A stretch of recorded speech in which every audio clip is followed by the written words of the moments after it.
Hello বন্ধুরা, আজকে একটি অ্যান্টিবায়োটিক সম্পর্কে আপনাদের জানাবো।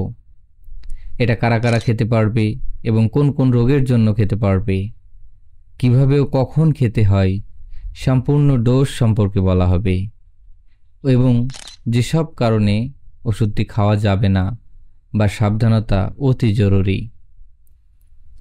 সেফলাক্লাপ-500 টি অ্যান্টিবায়োটিক, যার প্রধান উপাদান হলো সেফোরেক্সুম এবং ক্লানোভিক অ্যাসিড।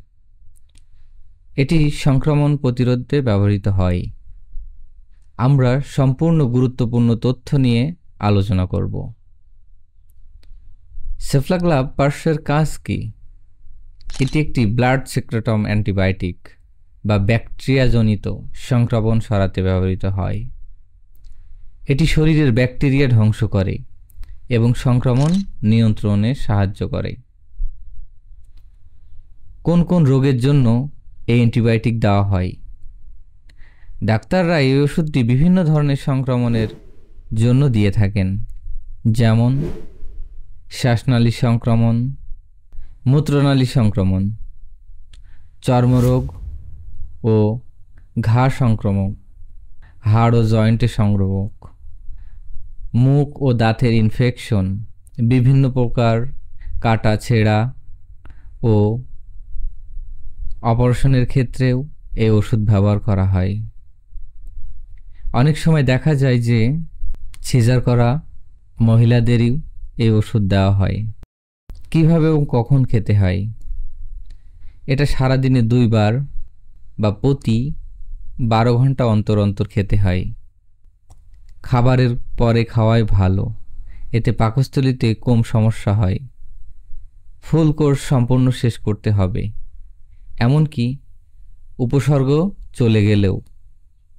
সাধারণত দেখা যায় ডাক্তাররা 7 থেকে 14 দিনের একটা ডোজ দিয়ে থাকেন। কারা কারা খেতে পারবেন? প্রাপ্তবয়স্ক ও কিশোর, ডোজ অনুযায়ী।